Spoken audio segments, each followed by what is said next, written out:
नमस्कार दोस्तों, श्रेष्ठ शिक्षा न्यूज में आपका हार्दिक स्वागत है। आज हम जानेंगे चुनावी चर्चा में। जी हाँ दोस्तों, चुनावी चर्चा में आज हम जानने वाले हैं कि आज हमारे साथ है कांग्रेस के वरिष्ठ कार्यकर्ता ओम प्रकाश जी वैष्णव। नमस्कार सर। नमस्कार।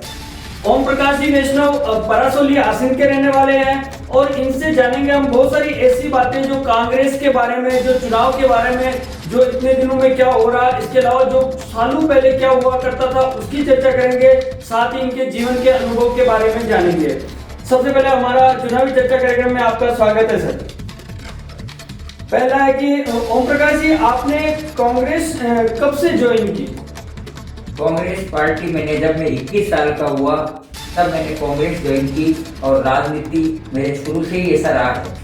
यानी इनका कहना है कि 21 साल की उम्र रही होगी, तो वो सन कौन सा रहा होगा 21 साल के आसपास? 80 के आसपास। 1980 में इन्होंने कांग्रेस ज्वाइन की थी। और जिस समय आपने ज्वाइन की उस समय आपके आइडियल नेता कौन थे? उस समय में हमारे आइडियल नेता गिरधारी लाल जी व्यास थे। उन्हीं के सानिध्य में हमने कांग्रेस को आगे बढ़ाया। तो दोस्तों, आपने देखा होगा PWD चौराहे पे जो मूर्ति बनी हुई है आसिफ में, वहां गिरधारी लाल जी की उस समय के इनके आइडियल नेता रहे हैं। क्या आपने कभी चुनाव लड़ा है श्रीमान? हाँ, मैंने चुनाव 1985 में चुनाव मैंने लड़ा और मैं वार्ड पंच बन के फिर उप सरपंच रहा 5 साल तक, 85 से 90 तक। 85 से 90 तक कहाँ से लड़ा आपने ये चुनाव? परासोली पंचायत से इन्होंने चुनाव लड़ा। अब बात करते हैं पंचायत समिति चुनाव की। तो आसिंद में जो प्रधान के चुनाव कितने हो चुके हैं आपके? आपने तो बहुत पुराने हैं तो आपने देखे होंगे।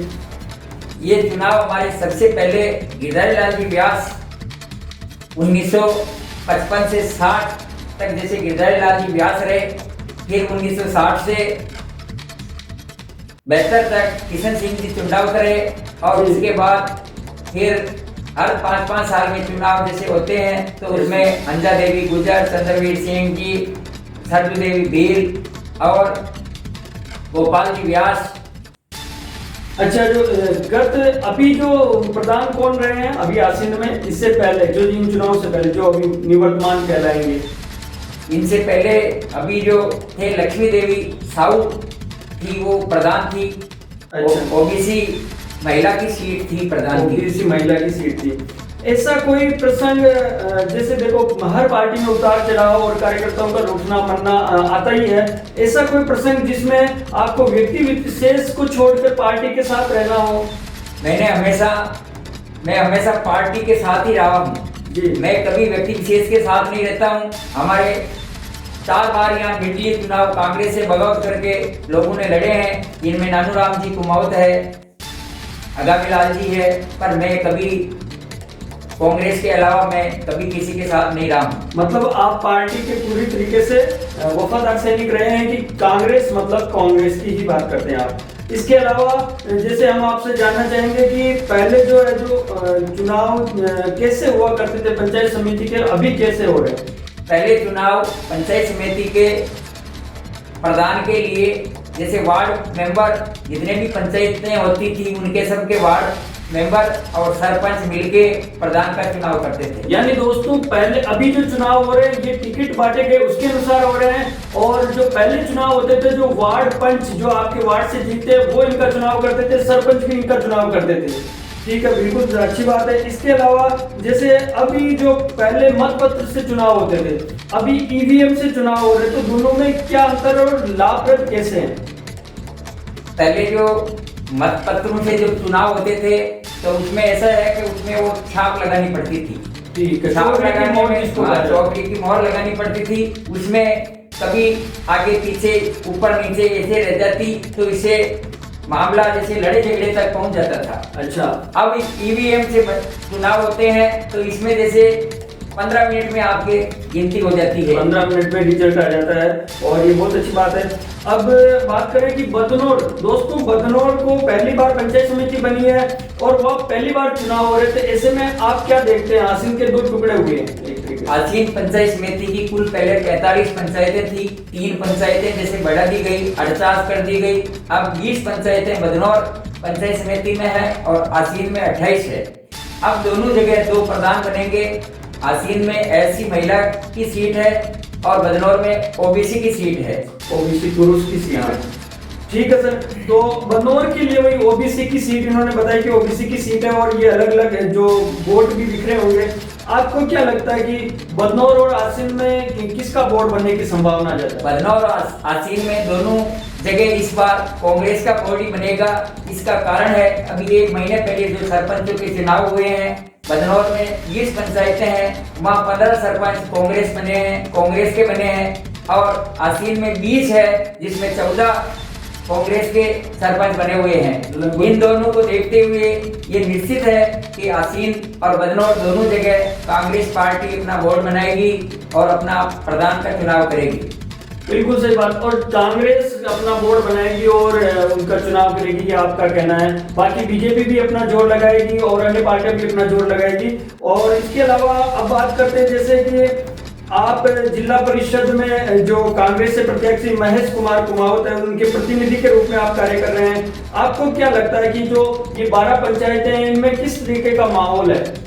ये जो महेश कुमार कुमावत जो चुनाव लड़ रहे हैं, ये 12 पंचायतें हैं। जिस दिन से ये जिला परिषद के चुनाव होने लगे हैं, उससे आज तक, इससे पूर्व तक, अभी तक कभी इसमें बीजेपी अपना खाता नहीं खोल पाई है। ये 12 ही पंचायतें कांग्रेस की पंचायतें ही हैं। 101% है कि इस वार्ड नंबर 36 से कांग्रेस ही विजय होगी। एक ये भी माना जा रहा है कि महेश कुमार कुमावत जो कि नया चेहरा है, लोगों के मन में नया चेहरा, तो क्या इनके परिवार से कभी राजनीतिक ताल्लुक रहे हैं या नया चेहरा है ये नया चेहरा नहीं है। इनके बड़े पिताजी हैं, 40 वर्षों से लगातार वो सरपंच गांव परसोली के रहे हैं, डेयरी में डायरेक्टर रहे हैं, पंचायत समिति मेंबर रहे हैं और इनका परिवार जैसे 60 साल से इस कांग्रेस से जुड़ा हुआ है। और पंचायत राज में जितनी भी ये संस्थाएं होती हैं, सब में जैसे सहकारी समिति है, दूध उत्पादक सहकारी समिति है, इसमें हमेशा इनके परिवार का अध्यक्ष रह ही रहा है। बिल्कुल, आपका ये भी पुरजोर है कि कांग्रेस को जीत मिले, ऐसा आपका प्रयास किया जा रहा है। इसके अलावा एक प्रश्न ये भी है कि जो यहाँ से जो 30 साल से विधायक जो है वो बीजेपी का ही बनता आ रहा है, तो ऐसे में आप जब पार्टी की बात करते तो अपने मतदाताओं का कैसे बंटवारा कर पाएंगे, कैसे जीत पाएंगे? हमेशा जब भी चुनाव होता है, केवल यहाँ विधायक का चुनाव होता है जब भी कांग्रेस हारती है। अच्छा, बाकी कभी यहाँ जैसे जब भी विधायक का चुनाव होता है कांग्रेस हारती है और जब सांसद का चुनाव होता है तो वही आसीन तहसील से 50,000 से कांग्रेस जीतती है। अच्छा, जो एमपी के चुनाव होते हैं, जो सांसद के चुनाव होते हैं, उसमें कांग्रेस जीतती है आसीन से, बीजेपी को लीड नहीं मिलती। और बीजेपी प्रॉपर की बात की जाए विधानसभा में, तो इसमें ऐसा क्या समीकरण बैठता है? इसमें ऐसा क्या हर आदमी का अहम रहता है, वो कहता है कि नहीं कि मेरे को विधायक बनना है, वो कहता है मेरे को विधायक बनता है, और इसमें एक दूसरे की टांग खींची नहीं, ये सीट हमेशा डाउन में चली जाती है। अच्छा, उसके अलावा 30 वर्षों से विधायक नहीं बना कांग्रेस का, ये बात आपने हमको बता दी। इसके अलावा जैसे पंचायत समिति चुनाव में जो बीजेपी और कांग्रेस के अलावा कई जगह से निर्दलीय लोग फार्म भर रहे हैं, कई जगह से रालोपा के लोग फार्म भरे हैं और वो अच्छा प्रचार भी कर रहे हैं, तो ऐसे में क्या समझा जाए कि ये जो प्रत्याशी जोर लगा रहे हैं तो कितना खेल बिगाड़ सकते हैं? राजस्थान में ऑल ओवर बीजेपी और कांग्रेस के अलावा तीसरी पार्टी आज दिन तक बनी नहीं और वो कभी ट्रैक पर अपना काम नहीं कर पाई। अच्छा, इस चुनाव में भी यही है कि एक आध जगह अगर कोई निर्दलीय जीत जाए वो अलग बात है, बाकी अब तक के चुनाव में अभी तक नहीं तो सीआर के चुनाव में और नहीं डीआर के चुनाव में कभी निर्दलीय जीता हो। अच्छा, अभी पंच सरपंचों के चुनाव हुए हैं, ऐसे में कांग्रेस के कार्यकर्ता सरपंच बनने के लिए आपस में लड़े होंगे। प्रधान के चुनाव में उनके मन को एक साथ करके क्या प्रयास किया जा रहा है? इसमें सरपंच के चुनाव में एक पंचायत में 10 कार्यकर्ता हो सकते हैं, 10 की इच्छा रहती है कि मैं सरपंच बनूं और 10 ही आदमी अपने अपने हिसाब से वो चुनाव लड़ते हैं। और वो जैसे बिना पार्टी के चुनाव होते हैं, उसमें जैसे पार्टी नहीं होती है और ये CR-DR विधायक और सांसद इनके चुनाव पार्टी से होते हैं, तो इसमें सब कार्यकर्ता वापस एक साथ मिलके और वो इसका चुनाव करते हैं। इसलिए हम इस बिखराव को हम वापस समेट लेते हैं जब भी ऐसे चुनाव होते हैं तब। इसके अलावा जैसे कांग्रेस में देखा जाए तो यहाँ आसिंद में आगामी लाल जी का भी प्रभाव है, यहाँ पे रामलाल जी जाट साहब का भी प्रभाव है, तो इन दोनों का कॉम्बिनेशन बैठ पा रहा है या बिखराव चल रहा है या एक होकर चुनाव लड़ रहे हैं? ये जिस दिन हमारे टिकट वितरण का समय आया उस दिन दोनों नेताओं ने बैठ के ये तय किया है कि आसिफ हुड्डा और बदनौर में आगामी लाल जी जो भी करेंगे वो सही करेंगे और मांडर में रामलाल जी जाट करेंगे और जिनको भी टिकट देना है तो इनके हिसाब से देंगे। और इन दोनों ने मिल बैठ के और आज भी दोनों एक साथ हुड्डा में प्रचार कर रहे हैं और प्रत्याशियों के जिताने का पूरा प्रयास कर रहे हैं।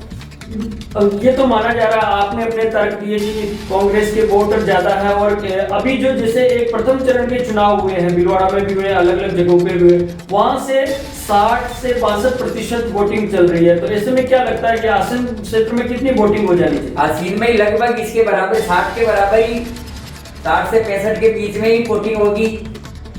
अच्छा, बिल्कुल 60 से 65 की वोटिंग ये बता रहे हैं। इसके अलावा ये अपनी पार्टी का प्रत्यक्ष प्रमाण रख रहे हैं और अपना मत रख रहे हैं कि कांग्रेस की इनकी विजय मानी जा रही है। इसके अलावा हालांकि मतदाता अपना रुझान अलग देते हैं और इसके अलावा जो बीजेपी है, रालोपा है, उन लोगों की अपनी अपनी रणनीति है। तो आपसे अनुरोध है कि इसी चैनल पर जानेंगे रुझान और किस तरीके से कहां का माहौल चल रहा है। आपसे अनुरोध है कि हमारे इस चैनल को सब्सक्राइब जरूर करें। इसके साथ ही आज ये कांग्रेस के वरिष्ठ कार्यकर्ता मिले, आगे बीजेपी के वरिष्ठ कार्यकर्ता से हमारी मुलाकात होगी, आगे रालोपा के वरिष्ठ कार्यकर्ता से हमारी मुलाकात होगी। आपसे अनुरोध है कि इस वीडियो को अधिक से अधिक शेयर करें और इस चैनल को सब्सक्राइब करें। खूब खूब धन्यवाद सर, आपका भी खूब खूब धन्यवाद। नमस्कार।